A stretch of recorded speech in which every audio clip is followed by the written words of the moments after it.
नेता संदीप दीक्षित ने दिल्ली विधानसभा चुनाव की तैयारी को लेकर अपनी प्रतिक्रिया देते हुए कहा कि रिस्पांस बहुत अच्छा है। जो हम 12-15 दिनों में घूम रहे थे तो एक जनरल मूड की बात होती है, तो लोगों के मन में क्या है और उसको भांपने की कोशिश की और वो दिखा भी। वहीं आम आदमी पार्टी के खिलाफ एक बड़ी निराशा है। कई लोगों पर नाराजगी बहुत है क्योंकि आपने पिछले 10 सालों में सिर्फ बातें की हैं और बातें करने के लिए सिर्फ आपके एजेंट आए। जहां तक बीजेपी का सवाल है, बहुत ज्यादा उससे लोगों को उम्मीद दिखती नहीं है। दिल्ली विधानसभा चुनाव के लिए बीजेपी ने 68 सीटों पर अपने उम्मीदवार घोषित कर दिए हैं, तो वहीं 2 सीटें पार्टी ने जदयू और लोजपा को दी है। इस तरह दिल्ली की सभी 70 सीटों पर आम आदमी पार्टी और भाजपा और कांग्रेस उम्मीदवार तय हो गए हैं और इस बार के चुनाव में स्मृति ईरानी और नुपुर शर्मा को टिकट नहीं मिला है, जिसकी बातें पहले कही जा रही थी। एक्टर सैफ अली खान पर हुए हमले पर महाराष्ट्र के मुख्यमंत्री देवेंद्र फडणवीस ने कहा कि इसके बारे में पुलिस ने जानकारी दी है।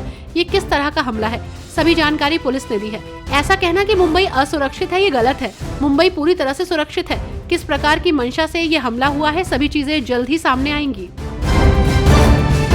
दिल्ली विधानसभा चुनाव से पहले कांग्रेस को बड़ा झटका लगा है। आपको बता दें कि दिल्ली प्रदेश यूथ कांग्रेस और NSUI के पूर्व उपाध्यक्ष मनीष चौधरी आम आदमी पार्टी में शामिल हो गए हैं। उन्हें पूर्व मुख्यमंत्री अरविंद केजरीवाल ने शामिल करवाया है। मनीष चौधरी कालकाजी के रहने वाले हैं और उनके आप में स्वागत के वक्त सीएम आतिशी भी मौजूद रहीं। आतिशी कालकाजी से विधानसभा चुनाव लड़ रही हैं। कांग्रेस सांसद दिग्विजय सिंह ने सच्ची आजादी पर RSS प्रमुख मोहन भागवत की टिप्पणी की निंदा की और कहा कि भागवत को माफी मांगनी चाहिए क्योंकि उन्होंने देश के लोगों की भावनाओं को ठेस पहुंचाई है। मैं इस बयान की निंदा करता हूं क्योंकि उन्होंने देश के लोगों की भावनाओं को ठेस पहुंचाई है। उन्होंने महात्मा गांधी का अपमान किया, जिन्होंने अपना जीवन स्वतंत्रता संग्राम के लिए समर्पित कर दिया। जवाहरलाल नेहरू, सरदार वल्लभ भाई पटेल और उन सभी लोगों का अपमान किया जिन्होंने स्वतंत्रता में योगदान दिया। कांग्रेस नेता अभिषेक दत्त ने आम आदमी पार्टी पर निशाना साधते हुए कहा कि अरविंद केजरीवाल वो मुख्यमंत्री थे जो दिल्ली की जनता को गुमराह करते हुए झूठ बोलते आए, इसलिए दिल्ली की जनता विधानसभा चुनाव में आम आदमी पार्टी को बाहर का रास्ता दिखाएगी। बीजेपी नेता प्रवीण खंडेलवाल ने आम आदमी पार्टी के नेताओं पर निशाना साधते हुए कहा कि अगर गलती की है तो उसका परिणाम भी भुगतना पड़ेगा।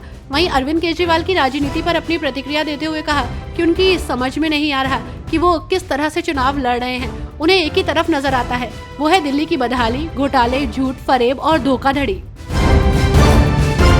अभिनेता सैफ अली खान पर हुए हमले पर बोलते हुए बीजेपी सांसद मनोज तिवारी ने कहा वो ठीक होने के लिए भगवान से प्रार्थना करेंगे। उन्होंने ये भी कहा कि वो हमारे देश के बहुत अच्छे कलाकार हैं। उन्होंने कहा कि मुझे पता चला है कि किसी चोर ने उन पर हमला किया और इस वजह से वो घायल हो गए। सबसे पहले मैं भगवान से प्रार्थना करता हूँ कि वो जल्द से जल्द ठीक हो जाए। वो हमारे देश के बहुत अच्छे कलाकार हैं। मैं करीना से बात करूंगा, मैं पहले से ही परिवार के संपर्क में हूँ।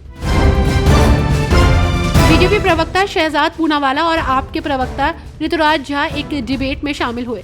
इस दौरान पूनावाला ने पूर्वांचलीय समुदाय के लोगों के लिए आपत्तिजनक शब्दों का इस्तेमाल किया। अब इस बयान को लेकर सियासत तेज हो गई है। जदयू प्रवक्ता राजीव रंजन ने कहा कि शहजाद पूनावाला के इस बयान से पूर्वांचलीय लोगों को पीड़ा हुई है।